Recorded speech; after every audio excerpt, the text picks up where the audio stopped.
Votre coop IGA Extra de Montmagny et l'espace santé Rachel Berry sont fiers de s'associer à CEMA TV pour la présentation de cette émission d'information.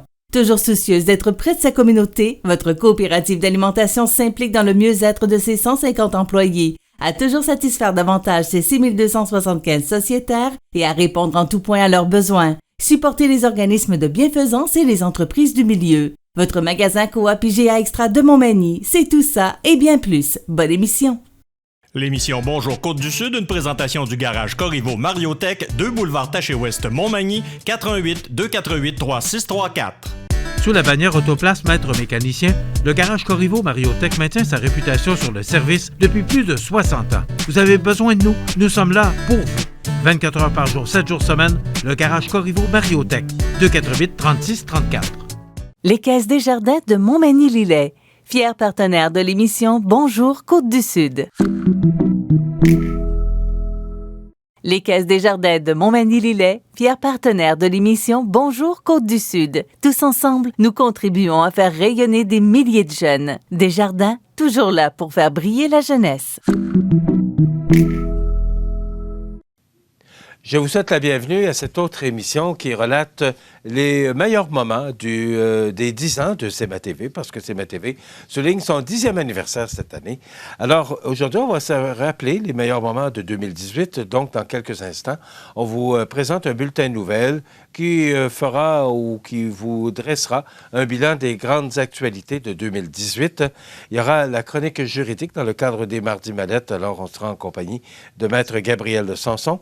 Et l'entrevue du jour aujourd'hui, on a reçu Jocelyne Cazin dans nos studios, animatrice, auteure et conférencière. Donc, on vous représente cette entrevue qu'on avait réalisée avec Mme Jocelyne Cazin. Je vous souhaite donc une excellente émission à notre antenne.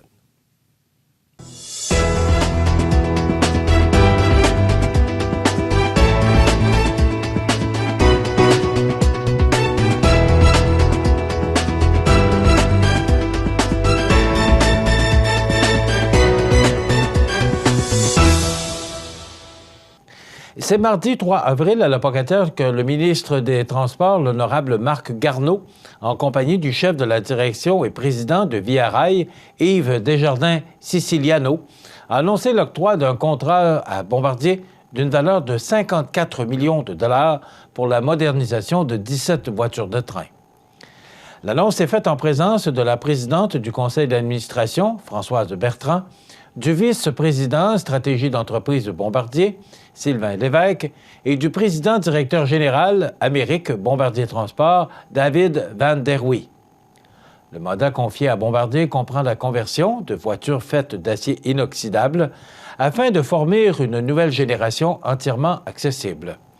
Selon TVA Nouvelles, l'appel d'offres reporté ou remporté par Bombardier devrait consolider de 80 à 100 emplois pour l'usine La Pocatoise. Toutefois, l'annonce promise de Philippe Couillard concernant du travail pour les employés de Bombardier de la Pocatière, le possible remplacement des voitures MR73 de la Société de transport de Montréal, se fait toujours attendre.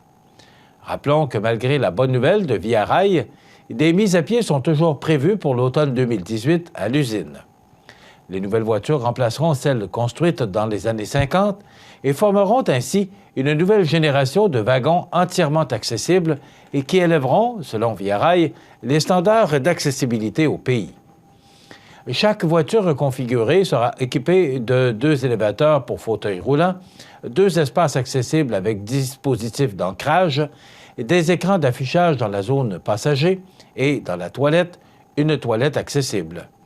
Les travaux incluront également l'installation des dispositifs pour le Wi-Fi, l'amélioration du design intérieur des voitures, une mise à niveau mécanique, des systèmes de chauffage et des diverses composantes électriques. La fin du programme est prévue en 2020. Ces 17 voitures seront éventuellement déployées sur les services long parcours de Via Rail. Bombardier Transport et ses 600 employés de l'usine de la Pocatière et les 900 du siège social de Saint-Bruno sont fiers de ce contrat avec Via Rail. En période de pointe, ce sont entre 80 et 100 emplois qui seront sauvegardés à la Pocatière au cours des 2 prochaines années.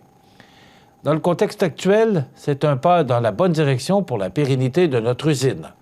Bombardier est un leader mondial qui a à cœur les retombées locales.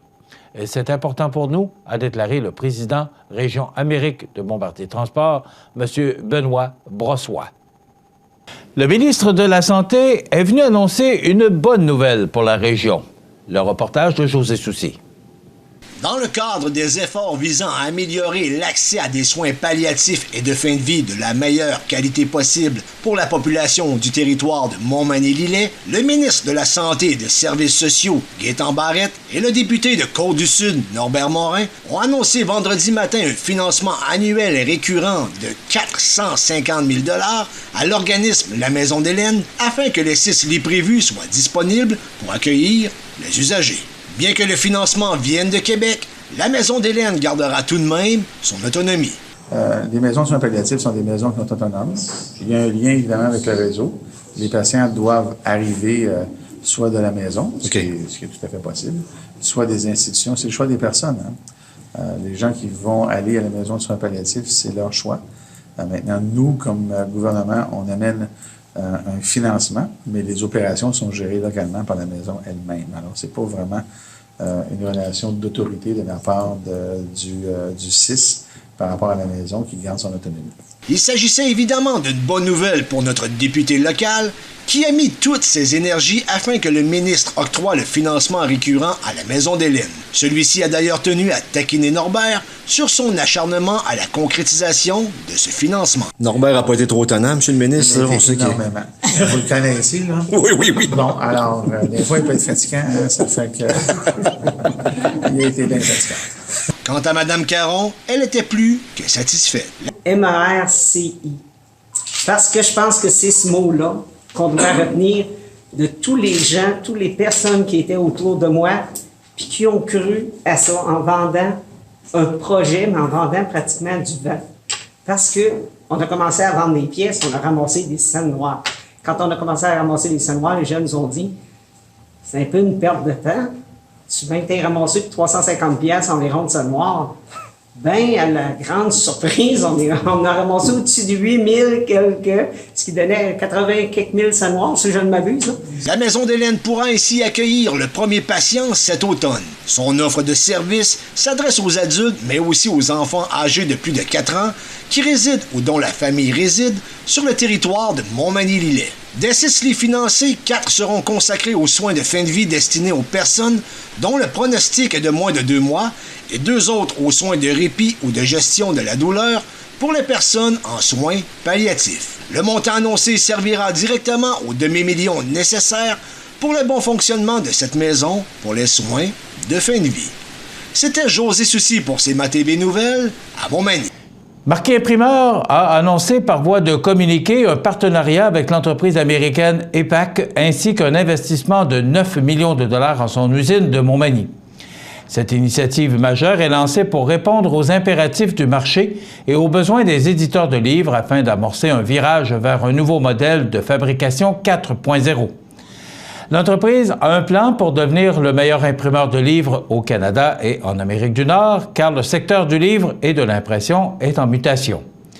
En effet, les tirages et le volume de commandes se multiplient et demandent une plus grande souplesse. L'impression à la demande et à la commande est en hausse et les stocks ou inventaires tendent vers l'objectif zéro. En réaction à ces tendances lourdes, Marquis annonce ainsi un partenariat avec EPAC et l'ajout de nouveaux équipements à son usine de Montmagny. Cet investissement est la première étape du plan de croissance de l'entreprise afin d'augmenter la productivité globale. La solution EPAC facilitera la gestion de plusieurs équipements provenant de différents fabricants en un seul flux de travail intégré et automatisé. Ainsi, Marquis pourra combiner les plus récentes technologies existantes afin d'offrir à sa clientèle des produits sur demande et ce, de la même qualité que l'impression offset, mais avec une efficacité sans précédent. La transformation va bon train à notre usine de Montmagny. La première étape est déjà amorcée avec l'installation de 3 presses numériques et à jet d'encre, 2 chaînes de montage ainsi que 2 chaînes de collage. Cette première étape et cet investissement de 9 millions de dollars nous permettront de produire 3 milliards de pages additionnelles par année à notre usine magny-montoise. D'autres étapes de notre plan seront annoncées au cours de 2018 et nous permettront de déployer encore plus de capacités, d'affirmer Serge Loubier, président et chef de la direction chez Marquis. EPAC, c'est aussi un réseau déployé mondialement. Les clients de Marquis auront donc éventuellement accès à des installations en Asie, aux États-Unis, en Europe et en Amérique latine. Marquis devient donc, dès maintenant, une porte d'entrée encore plus efficace pour la production en Amérique du Nord de livres en provenance de l'Europe. Inversement, ce réseau ouvre des horizons pour tous les clients actuels et potentiels canadiens de Marquis, désireux d'imprimer plus près du lectorat sur la plupart des marchés d'exportation. À ce propos, des pourparlers sont en cours entre Marquis et divers leaders de l'édition pour la création de solutions d'impression délocalisées. La performance technique du partenariat Marquis-EPAC, jumelée à la prise de commande simplifiée sur la plateforme Marquis Express propulsée par SoBook Hub, permettra ainsi aux libraires, aux distributeurs et aux éditeurs de livrer des livres plus efficacement aux lecteurs. Marquis poursuit donc sa mission d'être le partenaire privilégié des éditeurs de livres et de publications reliées en offrant des solutions technologiques intégrées et innovatrices de production graphique et d'impression. Il s'agit d'un jalon important dans l'histoire de Marquis et c'est un travail d'équipe qui nous a permis de réaliser cette percée technologique. Nous suivons notre plan. Je suis très fier de mon équipe, c'est la meilleure équipe de l'industrie et vous n'avez pas fini d'entendre parler de nous, a conclu Serge Loubier. La rumeur circulait déjà depuis un certain temps, mais c'est maintenant confirmé. Le restaurant Bel Air de Montmagny fermera ses portes et sera démoli afin de faire place à un tout nouveau projet commercial. En effet, après 70 ans d'histoire, le restaurant Bel Air fermera définitivement ses portes le samedi 3 novembre prochain. Pour la propriétaire, Mme Julienne Labrec, il s'agira d'une retraite bien méritée avec la satisfaction du devoir accompli. 52 années de gestion d'entreprise, un fait remarquable sur la Côte-du-Sud. Elle tient ainsi à remercier sa clientèle, mais aussi ses fournisseurs et bien évidemment les membres de son personnel, dont certains lui ont été fidèles pendant plusieurs années. Rappelons que le restaurant Bel Air a été fondé au début des années 50 par M. Benoît Morin. En 1966, Mme Julienne Labrec et son époux Pierre Fournier louent le commerce avant de s'en porter acquéreur 4 ans plus tard. À la fin des années 90, leur fils Éric se joint à l'entreprise familiale. Fait à noter, entre 1970 et 2000, le restaurant Bel Air était le service de terminus et de halte-bouffe pour les passagers des autobus voyageurs et Orléans Express qui transitaient par Montmagny. Pendant toutes ces années, au fil des travaux d'agrandissement, de réaménagement et de rénovation, le restaurant Bel Air a su demeurer un endroit apprécié des citoyens de la région, de jour comme de nuit. Connu et reconnu un peu partout dans la province, le restaurant Bel Air aura donc marqué, à sa façon, l'histoire économique de la ville de Montmagny. Habitaflex, situé au 240 rue des Ateliers à Montmagny, appartenant à Daniel Laprise, qui se spécialise dans la construction de chalets préfabriqués, est parti en fumée. Selon les informations recueillies sur place, l'incendie se serait déclaré dans l'entrepôt vers 2 heures vendredi matin. L'alerte générale a été sonnée quelques instants plus tard, ce qui a mobilisé les pompiers de Cap-Saint-Ignace, de Saint-François-de-la-Rivière-du-Sud et de Berthier-sur-Mer, Montmagny également. Au total, près de 50 pompiers étaient présents afin de combattre le brasier. Le bâtiment au complet est considéré comme étant une perte totale. Il y a d'ailleurs un pompier qui aurait subi une engelure au visage, toutefois ce dernier est déjà sorti de l'hôpital. Les pompiers étaient également exténués puisque les conditions du bâtiment ainsi que les conditions météorologiques n'ont pas facilité leur travail. On ne dénombre aucune victime et on ne connaît pas encore l'origine de l'incendie. Un point de presse a été donné vers 8h50 vendredi sur les lieux par le maire de Montmagny, Rémi Langevin, et le directeur incendie, Pierre Boucher, afin de résumer la situation. Le maire a ainsi déploré la situation tout en ayant une pensée pour les employés d'Habitaflex et qui ont momentanément perdu leur emploi. Selon lui, 75 personnes travaillaient à cet endroit. Les entreprises de Daniel Laprise sont un fleuron de Montmagny. Au total, c'est 300 emplois pour Montmagny, s'est exprimé avec désolation le premier citoyen de la capitale de Loi-Blanche. Nous n'avons pas pu avoir la réaction de Daniel Laprise, puisque ce dernier était en voyage d'affaires à l'extérieur du pays. Toutefois, le vice-président Bastien Poulain a confirmé que tous les employés d'Habitat-Flux seront relocalisés dans les autres usines Laprise. Le travail des pompiers sur les lieux de l'incendie s'est terminé en fin d'après-midi, vendredi. C'est hier soir, mardi 19h, qu'avait lieu l'Assemblée extraordinaire de la Caisse Desjardins de Montmagny, de celle du Parc régional des Appalaches, ainsi que de celle de la Rivière-du-Sud et Berthier-sur-Mer, afin que les membres puissent voter en faveur ou contre le projet de regroupement de ces trois entités en une seule, soit celle de la Caisse de la MRC de Montmagny. Il apparaît ainsi qu'il y aura bel et bien regroupement, puisque les membres des trois caisses ont autorisé le projet. Bien que l'acceptation du projet ait facilement passé à la réunion des membres de la Caisse de Montmagny, avec un taux de 97 %, le vote ne fut pas aussi élevé dans les deux autres caisses, puisqu'à celle du Parc régional des Appalaches, le vote en faveur du oui a été de 76 %, tandis que pour la Caisse Desjardins de la Rivière-du-Sud et Berthier-sur-Mer, le pourcentage pour la fusion n'a été que de 69 %. Rappelons que si une des trois caisses n'avait pas eu les appuis nécessaires, le projet de regroupement serait tombé à l'eau, ce qui n'a manifestement pas été le cas mardi soir. Entre-temps, le projet de création de la Caisse de la MRC de Montmagny, avec ses 8 points de service, doit être accepté par l'Autorité des marchés financiers avant que le tout soit... avant que le tout se concrétise. Si tel est le cas, la nouvelle entité financière verrait officiellement le jour le 1er janvier 2019. Le siège social sera à Montmagny et aucune perte d'emploi n'est d'ailleurs prévue. L'actif de la nouvelle caisse regroupée sera de 940 millions de dollars en janvier 2019 et on prévoit qu'il augmentera à plus de 1 milliard 32 millions de dollars avec un volume d'affaires de 2 milliards 145 millions de dollars en 2021. Un nouveau nom, une nouvelle vocation. Les économies du centre-ville. Votre dépanneur du centre-ville au 9 Saint-Jean-Baptiste-Est à Montmagny devient les économies du centre-ville. Loterie, tabac, produits d'épicerie, enfin, tout ce que vous désirez d'une épicerie qui porte le nom Économie du centre-ville. On vous attend. Le Havre des femmes offre des services avec ou sans hébergement pour toutes les femmes. Peu importe votre âge, origine, profession, identité de genre, orientation sexuelle ou statut migratoire.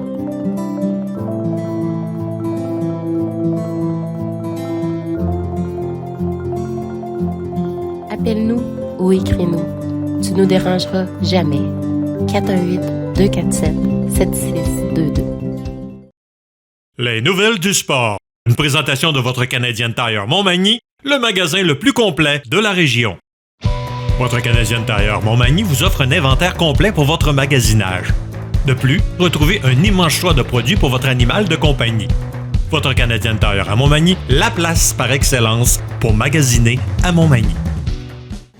Côté sport, c'est le vendredi 8 juin prochain qu'aura lieu, au club de golf de la capitale de Loi-Blanche, un tournoi au profit d'Opération Enfant Soleil, devrais-je dire, de Châtier-Appalaches, le tout sous la présidence d'honneur de M. Simon Boulay et organisé par Jacob et ses amis. Le coût est de 125 $ par personne pour des équipes de 4 du style meilleure balle shotgun. Le tout commencera à 12h30.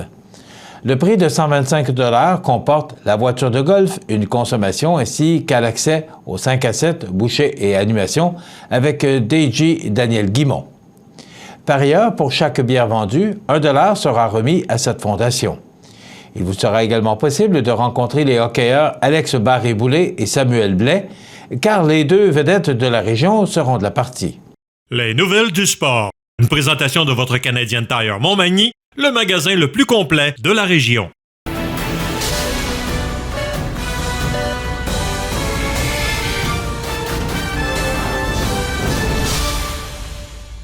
Les Caisses Desjardins de Montmagny-Lillet, fiers partenaires de l'émission Bonjour Côte-du-Sud.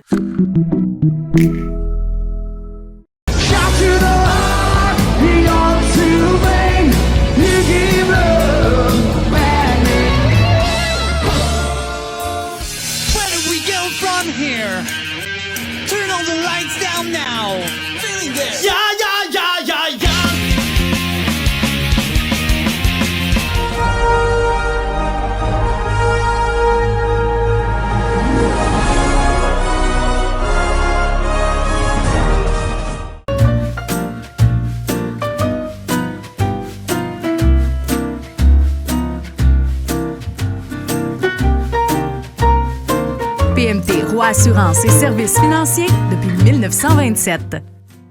Le club de golf Montmagny est un superbe terrain de golf avec son panorama donnant directement sur le majestueux fleuve Saint-Laurent. Son parcours de 18 trous en normal 72 a de quoi donner des maux de tête même aux habitués de ce sport. D'une distance de 6400 verges, le club de golf Montmagny mettra à profit l'ensemble des bâtons dont vous disposez. Vous voulez passer du bon temps dans un décor magnifique? Le club de golf Montmagny. Pour information, 418-248-1872 ou golfmontmagny.org. Oui, c'est pour une livraison, s'il vous plaît. C'est pour une small fromage. Oui. Hey, non. C'est pas, excuse-moi, c'est plus une médium que je voulais. Une médium fromage. Oui. Hey, tu vas me trouver fatigant, mais je pense que je vais y aller pour une large, une extra large. Plus une extra large. Gars, on y va. Extra large fromage. Ouais, puis je rajouterai 2 extra bacon. La résidence Manoir Saint-Louis, c'est une entreprise familiale qui met à la disposition de ses résidents autonomes et semi-autonomes tous les services et divertissements dans une ambiance de confort, de respect et d'écoute. La résidence Manoir Saint-Louis fait sur mesure pour vous, 248-0071.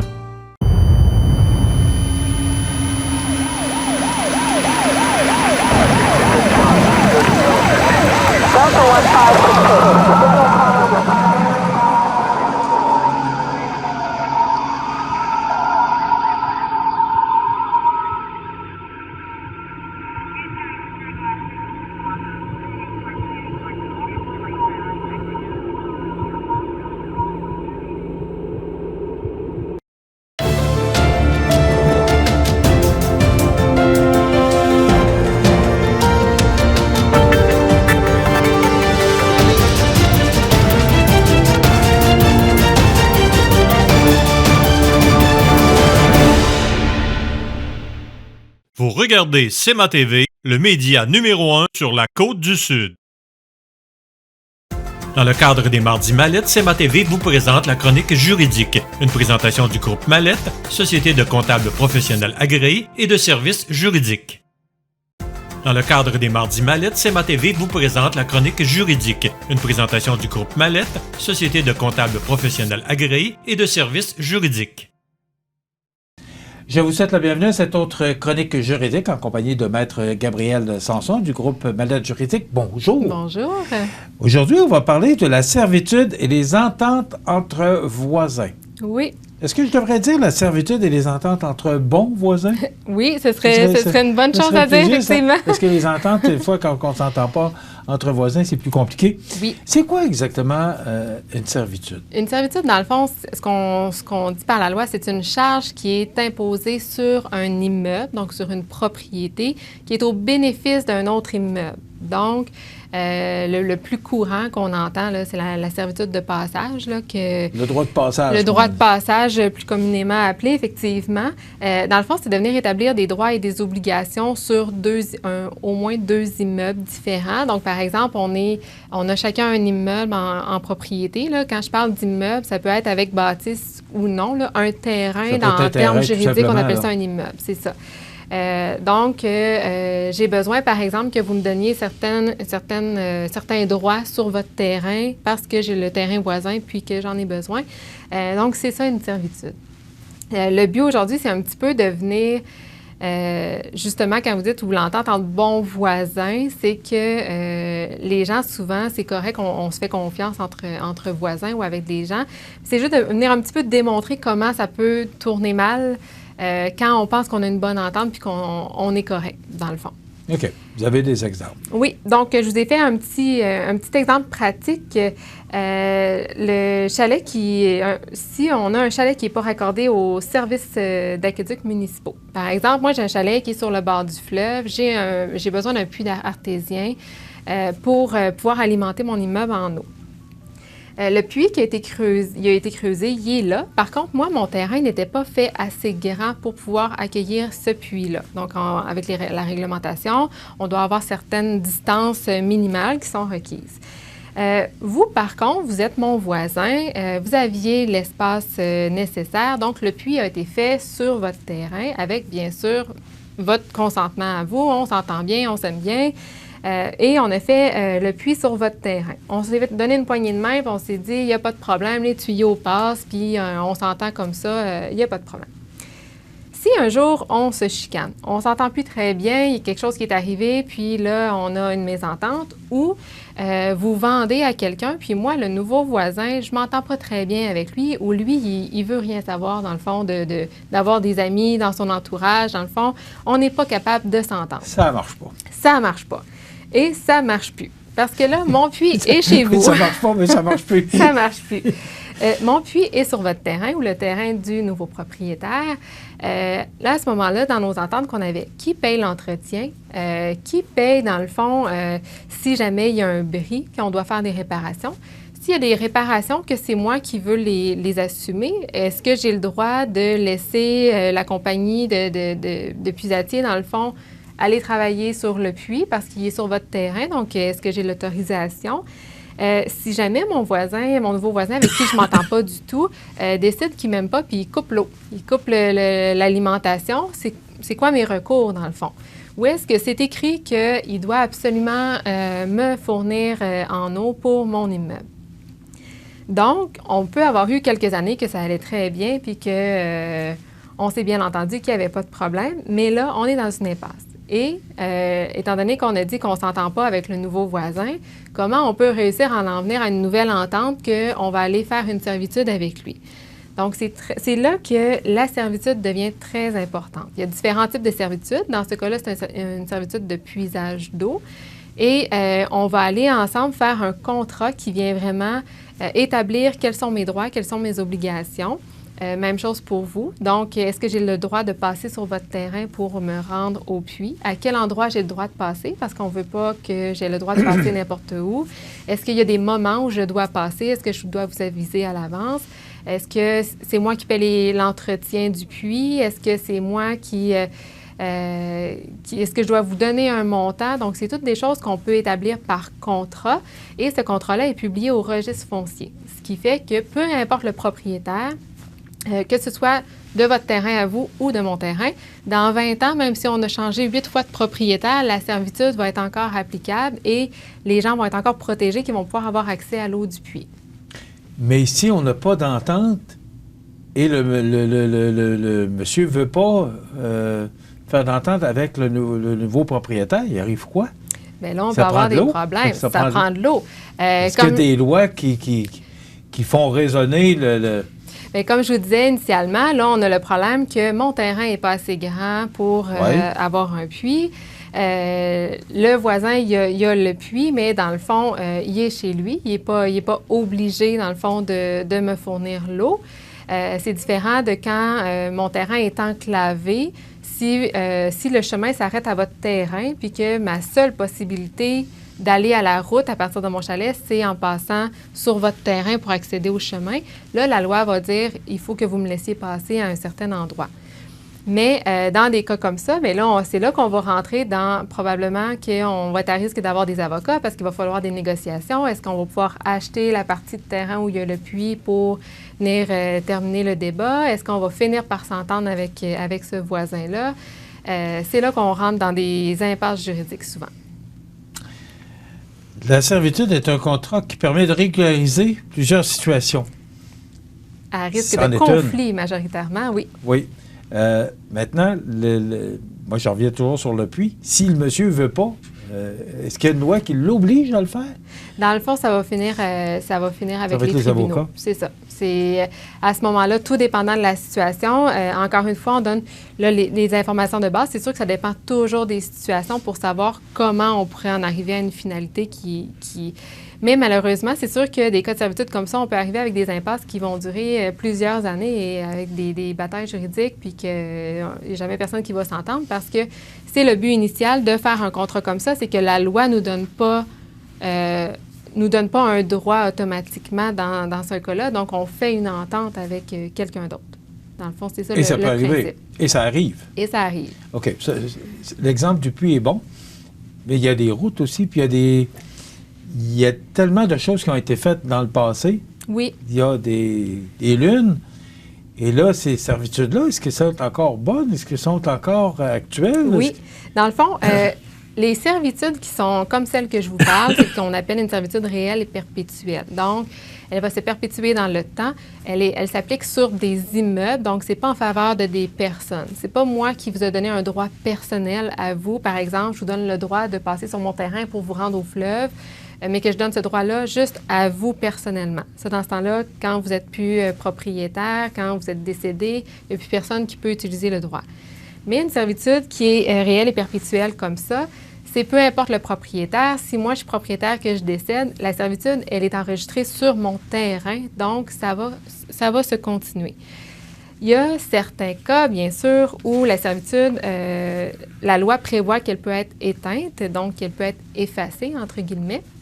Le Code civil vient dire que la servitude va s'éteindre si jamais il y a la réunion dans la même personne des deux propriétaires. Donc, si par exemple, nous, on a fait une servitude ensemble et que moi, j'achète finalement votre chalet également, je deviens propriétaire des deux terrains, donc j'ai plus besoin de la servitude. La servitude, elle se trouve à s'éteindre automatiquement par la loi.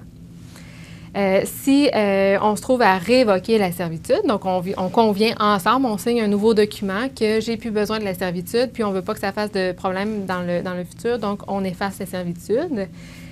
Si on a mis un terme à la servitude, si par exemple on dit j'ai le droit d'utiliser le puits pour les 5 prochaines années parce que pour l'instant, je ne suis pas en mesure de me faire creuser un puits, mais je sais que dans 4 ans maximum, il va être creusé, donc j'en ai juste besoin pour une certaine période.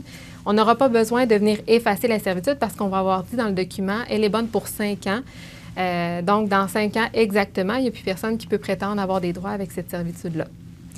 Et si moi, je vous dis, je vous rachète la servitude, un peu le même principe qu'on fait des nouvelles ententes ensemble, donc je vous donne un montant pour qu'on se trouve à effacer la servitude. Ça va arriver des fois dans des cas de servitude de passage, que le propriétaire sur lequel il y a le chemin ne veut plus que les gens passent sur son terrain. Les gens qui passaient pourraient s'organiser autrement, donc ils conviennent ensemble qu'il y a un rachat, donc on donne un montant pour dédommager, mais on se trouve à effacer la servitude. Et finalement, le non-usage pendant 10 ans. Ça, il faut quand même être capable de le prouver. Si, par exemple, ça fait 10 ans que on a fait la servitude depuis toujours, puis que moi, j'en ai eu, je me suis fait creuser un puits sur mon terrain. Ça fait 12 ans de ça que j'utilise mon puits. Je n'ai jamais retouché à votre puits. Il n'y a jamais d'eau qui a passé, dans le fond, dans les tuyaux de votre puits vers ma maison depuis plus de 10 ans. La loi vient dire que la servitude est éteinte. Par contre, c'est toujours plus ambigu dans ce cas-là parce que si, par exemple, c'est une servitude de passage, si moi, j'utilise le chemin, je vous dis, oui, je l'ai utilisé dans les 10 dernières années, vous dites que non, il faut qu'on soit capable de démontrer. Moi, il faudrait que je démontre quand est-ce que je l'ai utilisé. Vous, il faudrait que vous soyez quand même capable de démontrer que non, je ne l'ai pas utilisé, si on ne s'entend pas. Mais c'est encore des cas qui peuvent arriver. Des chicanes de voisins, c'est quand même le classique. Mais là, je parle de la servitude de passage et la servitude de puisage d'eau, mais c'est qu'il y a toutes sortes de servitudes qui existent aussi. Je ne sais pas si vous avez déjà entendu parler de la servitude par destination du propriétaire. Non, allez-y. Si, par exemple, vous construisez un immeuble, qu'il va y avoir des logements dans cet immeuble-là, puis que vous voulez qu'il y ait certaines conditions qui soient obligatoirement respectées par les propriétaires des différents logements.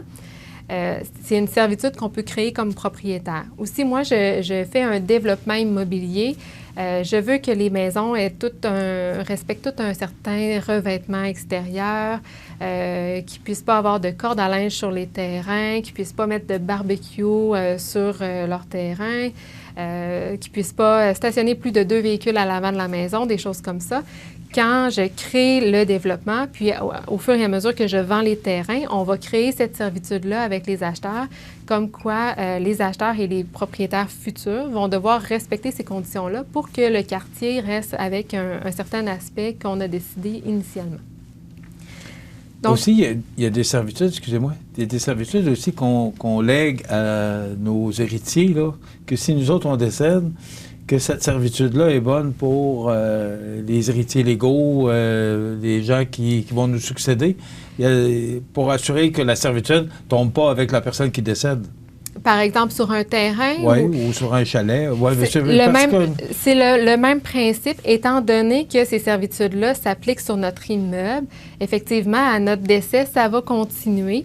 Pour pas que là, tu as un chalet, mais tu meurs, puis le terrain... Tout tombe, tout ce qu'on a... Tout tombe avec la personne qui décède. Tout ce qu'on a prévu, c'est ça. La servitude en étant créée, dans ce temps-là, nos héritiers vont en bénéficier aussi parce que quand on va transmettre l'immeuble au décès, la servitude existe, elle est enregistrée sur l'immeuble. Donc, c'est le même principe que quand je parlais tantôt, si on vend notre immeuble, bien, nos héritiers vont aussi soit bénéficier de la servitude ou devoir respecter la servitude qu'il y a en faveur d'un autre terrain. C'est important, hein? Oui, c'est important parce que...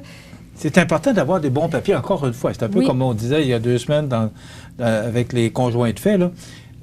C'est important d'avoir des bons papiers pour avoir des titres clairs. Oui. Parce qu'on ne sait pas de quoi demain est fait. Notre travail, c'est toujours d'aider les gens à prévenir le plus possible. C'est ça, c'est toujours... Pour plus tard. Ouais. C'est pour ça qu'il faut qu'on le répète souvent. C'est sûr que dans la vie de tous les jours, on voit pas nécessairement l'utilité de le faire en ce moment. Mais quand on arrive dans le futur que là, on aurait dû faire le document requis, c'est là qu'on se rend compte que c'était utile, c'était nécessaire, puis qu'il fallait pas passer à côté. Donc, c'est pour ça qu'encore là, les servitudes, il y en a une multitude. Là. Il y a toutes sortes de servitudes, toutes sortes de conditions, toutes sortes de choses qu'on peut prévoir. C'est juste vraiment pour que les gens pensent, s'ils ont une situation à un moment donné, un chalet sur le bord de l'eau, pour permettre à un voisin d'utiliser le bord de l'eau, mais avec certaines restrictions. Il faut toujours faire attention aux ententes là, qu'on fait à la bonne franquette, qu'on se serre la main, puis qu'on prend un verre de vin un soir, puis on s'entend tellement bien parce qu'on est 2 amis voisins, mais c'est sûr que la situation peut changer, puis ça peut changer très rapidement. Et les propriétaires autour aussi peuvent... L'environnement qui peut changer beaucoup. Oui, aussi. C'est ça, on n'a pas le contrôle sur tout ce qui peut changer autour de notre situation. C'est ce qui fait qu'on est toujours mieux de prévenir puis de bien mettre en place là, ce qu'on veut, de bien mettre par écrit aussi. On doit connaître nos droits et obligations lorsqu'il existe une ou plusieurs servitudes sur notre immeuble. Oui. Si vous achetez un immeuble puis que le vendeur vous dit « Ah, il y a une servitude, mais tu sais, dans le fond... Ça ne fait pas grand-chose sur son terrain. J'ai déjà eu qu'on s'est rendu compte juste avant la transaction qu'il y avait une servitude qui avait été oubliée, une servitude de municipalité, puis elle passait complètement en diagonale du terrain.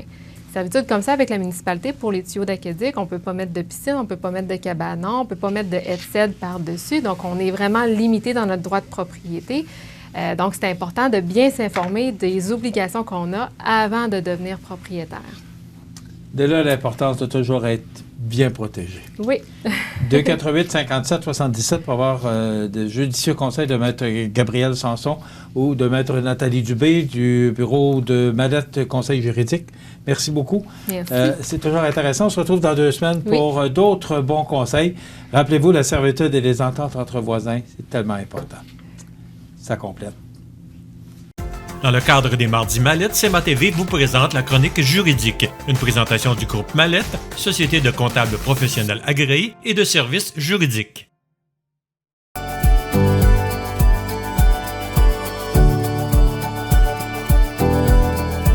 Promutuelle Assurance, votre assureur local. 418-248-7940. La la la la la la la! La Résidence Manoir Saint-Louis, c'est une entreprise familiale qui met à la disposition de ses résidents autonomes et semi-autonomes tous les services et divertissements dans une ambiance de confort, de respect et d'écoute.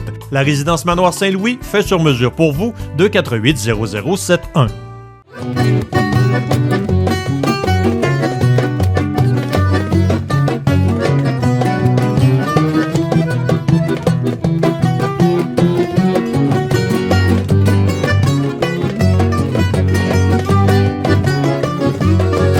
Contre-cœur à contre-temps, mes idéaux se sont cassés les dents.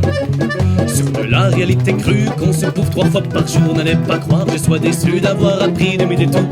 Desjardins et ses membres sont toujours là pour faire briller la jeunesse. Les jeunes ont des rêves, des ambitions, des projets et les caisses Desjardins de Montmagny-Lillet sont fiers de les soutenir et de les faire rayonner. Desjardins, toujours là pour faire briller la jeunesse.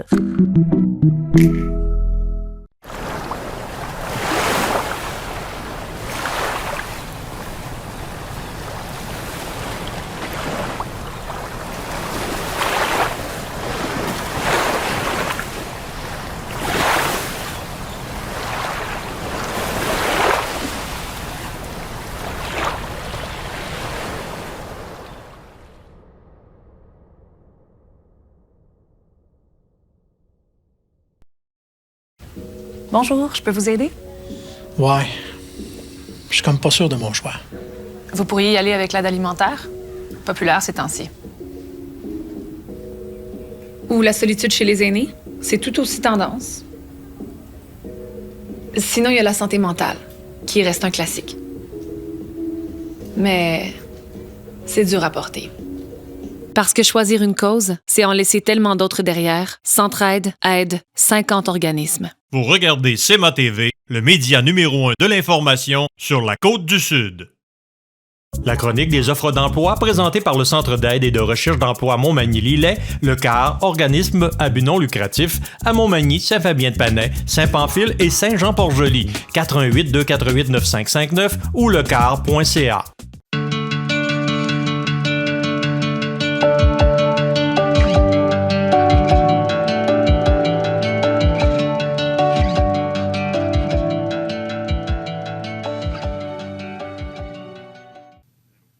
Alors, c'est maintenant le temps de vous présenter notre chronique des offres d'emploi pour aujourd'hui.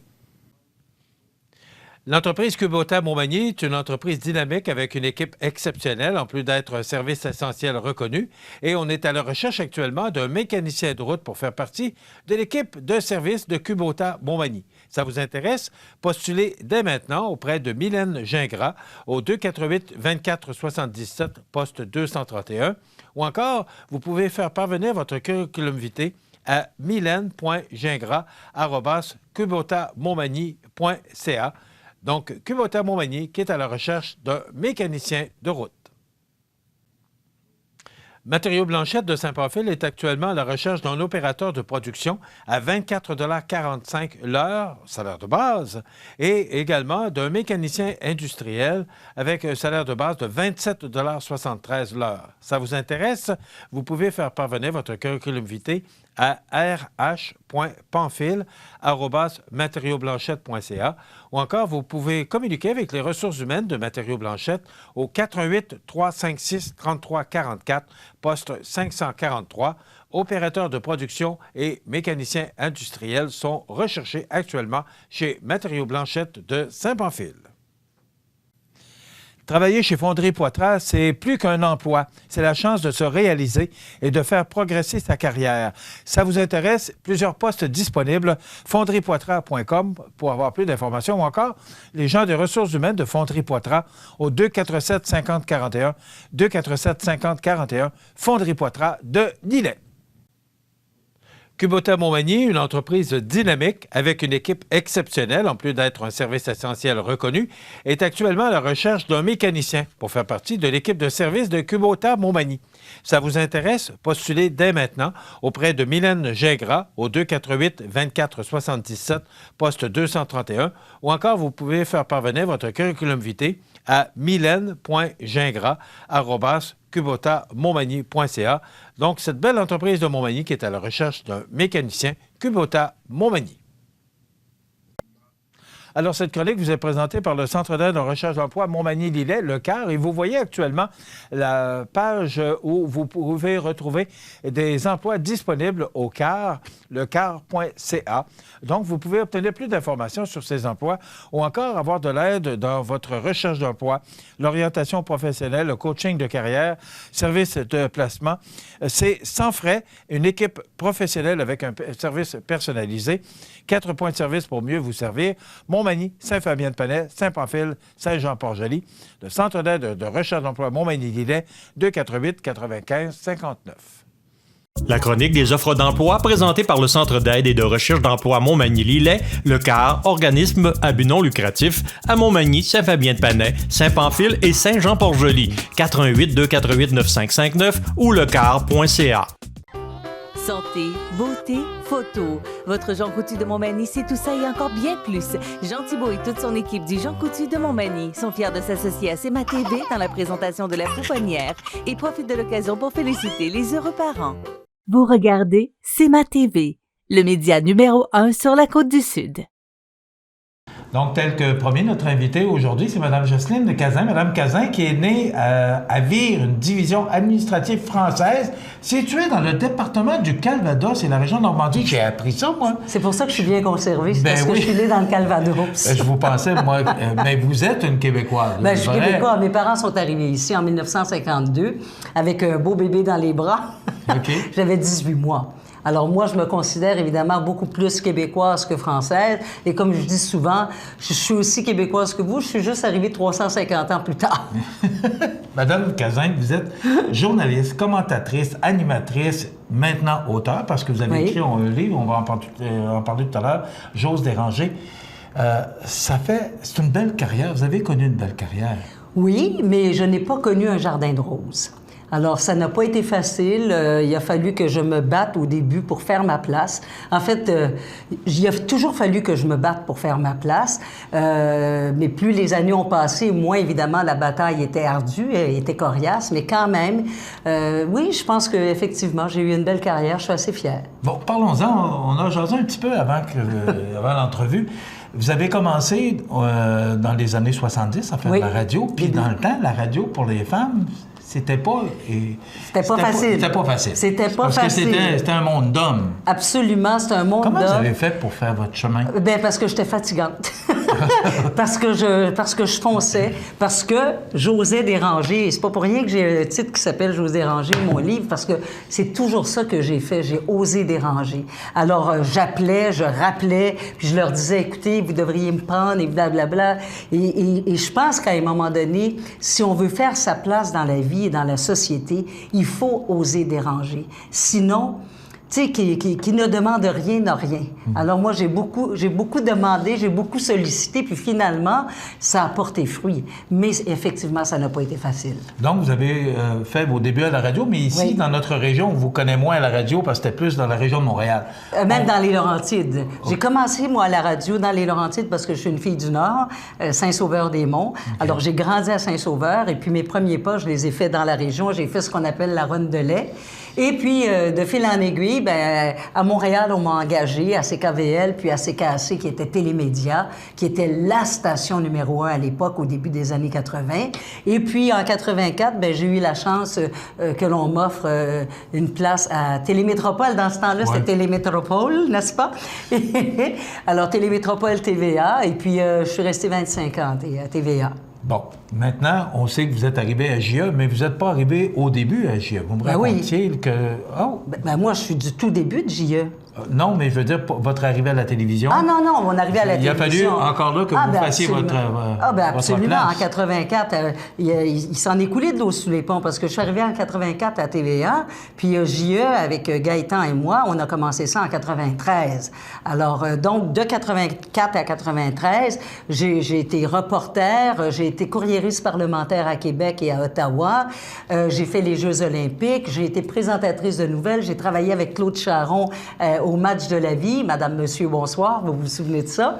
Et ensuite, j'ai été 4 ans aux nouvelles à Salut Bonjour. J'ai fait les nouvelles à Salut Bonjour pendant 4 ans. J'étais de la première patte de Salut Bonjour. Et ensuite, en 93, moi, je n'en pouvais plus de me coucher à 6 heures l'après-midi puis me lever à 1 heure du matin pour préparer les nouvelles. Et là, j'ai dit à mes patrons, moi, je suis épuisée, je n'en peux plus. Et c'est là qu'est arrivé le concept de JE avec Gaëtan. Bon, ça nous amène à parler de Gaëtan, parce que c'est une des raisons pourquoi vous êtes là. Il y avait une conférence hier, justement, sur particulièrement le suicide, parce que vous avez été... Surtout la prévention du suicide. Moi, je parle pas de suicide. Est dans la semaine de la prévention du suicide. C'est ça. Moi, je pense qu'il faut vraiment dire les choses comme elles sont, c'est-à-dire, je ne suis pas ici pour parler de suicide, mais je suis ici pour parler de prévention. Donc, quel est le contenu de votre conférence par rapport, justement, à la prévention du suicide? Alors, le thème de ma conférence, c'est « J'ai choisi la vie ». Parce que les gens connaissent Jocelyne Cazin comme étant, bon, je suis quelqu'un de très enjoué, qui s'extériorise, qui a eu un certain succès. Mais ce que vous ne savez pas de moi, c'est que moi, j'ai été quelqu'un de très insécure, de très rongé aussi. Le mal de vivre, j'ai connu ça aussi. Et j'ai aussi eu, à l'occasion, des instincts suicidaires. Et j'ose en parler aujourd'hui. J'ose casser le tabou. Pourquoi? Parce que, bon, c'est sûr que s'il n'y avait pas eu la mort de Gaétan Giroir, on ne m'aurait jamais demandé de parler de prévention de suicide ou de donner des conférences sur le sujet. Mais en plus, j'ai 4 autres suicides dans ma vie, des gens proches de moi. Okay. Et ça m'a obligée quelque part à regarder le sujet, à m'intérioriser et à me regarder, moi, dans ma propre vie, dans mes états d'être aussi, dans mes états d'âme. Et c'est là que j'ai décidé de bâtir une conférence et les gens, la demandent à chaque année. Je vais dans différents organismes un peu partout à travers le Québec et où je dis qui je suis. Je parle aussi des suicides que j'ai vécus, des moments de colère, des moments d'inacceptation que j'ai connus à l'égard du suicide, par exemple, de Gaétan, puisque c'est le suicide le plus connu dans ma vie. Et puis, ce que j'essaie de dire aux gens, c'est qu'il faut être à l'écoute des autres, des gens qui souffrent, mais il faut aussi être à l'écoute de soi-même, de sa propre douleur. Et il ne faut pas la garder, il ne faut pas l'imprimer, il faut l'exprimer. Puis il faut aussi oser demander de l'aide. Et c'est ça que dans le fond, c'est un petit peu d'espoir. Puis j'essaie de brasser la cage des gens qui se disent, mais moi, là, pourquoi je vivrais? Pourquoi je continuerais de vivre? Mais parce que chaque personne et chaque être humain a son utilité. Il s'agit juste de le reconnaître. Et sincèrement, Michel, moi, je trouve que nous sommes dans une société actuellement où on ne se reconnaît pas. Ouais. On ne se reconnaît plus, on est déconnecté. On a beau être connecté à Internet, full pin pour dire des choses en bon québécois, mais on est déconnecté de nos propres émotions.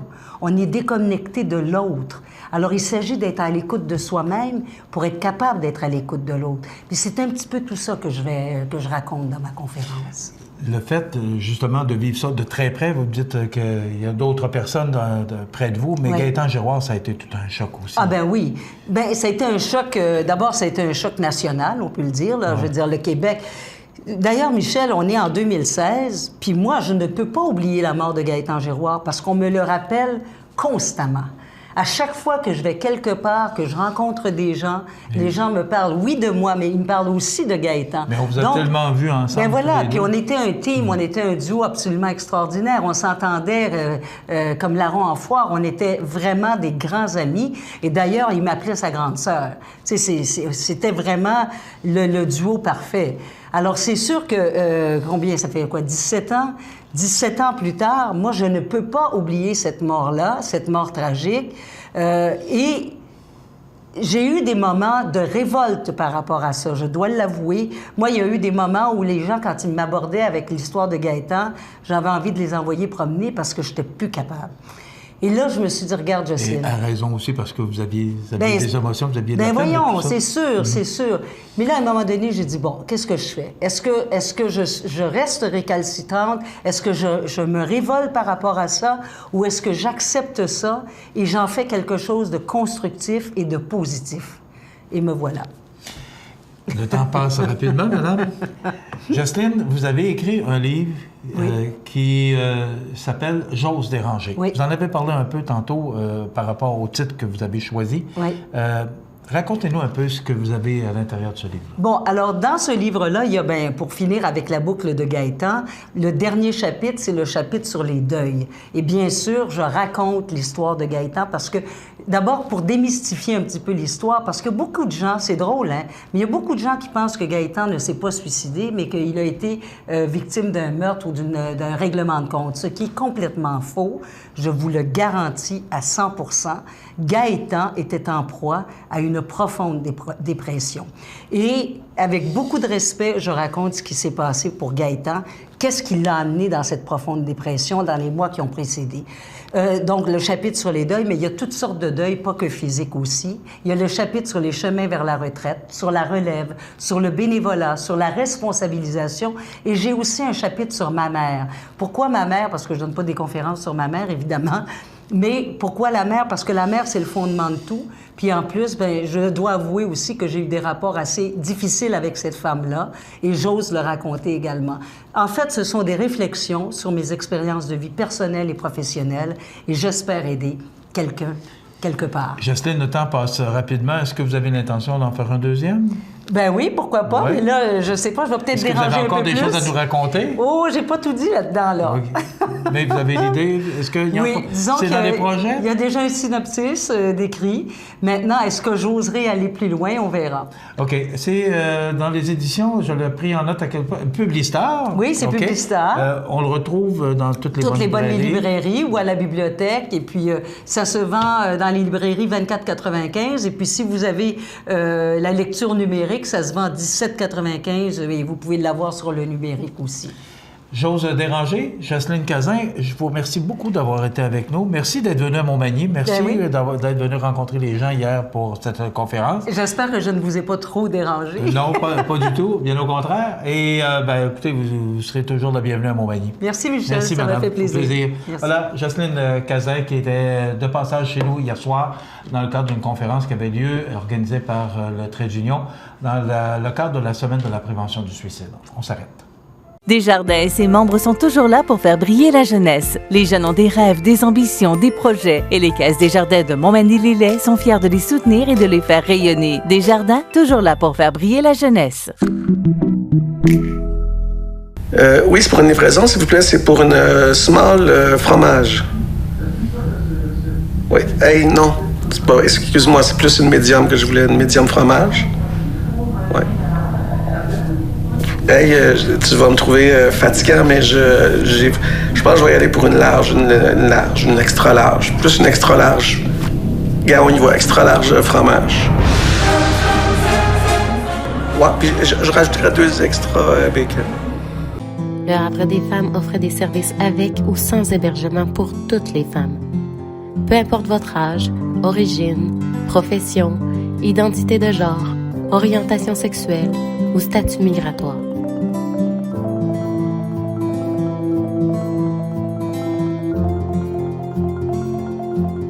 Appelle-nous ou écris-nous. Tu nous dérangeras jamais. 418-247-7622.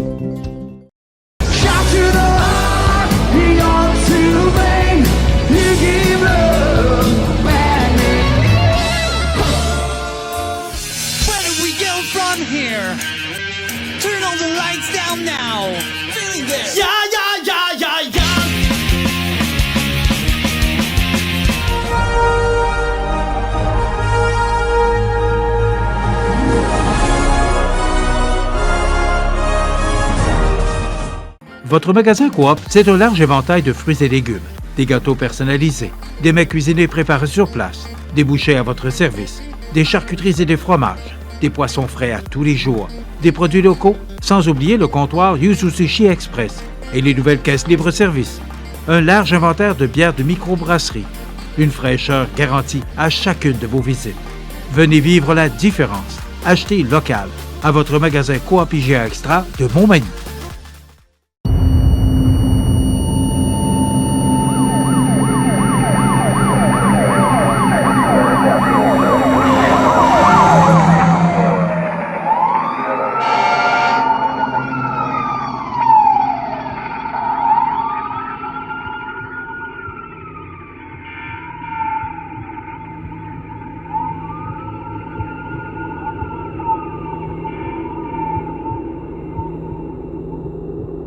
En 1833, un jeune de 20 ans eut une idée.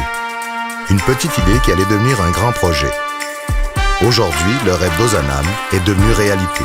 Au Québec, depuis 1848, la Société de Saint-Vincent-de-Paul est là pour aider lors des pires catastrophes. Et c'est au quotidien qu'elle fait toute la différence, en donnant nourriture, meubles et vêtements à ceux qui en ont vraiment besoin. Depuis 165 ans.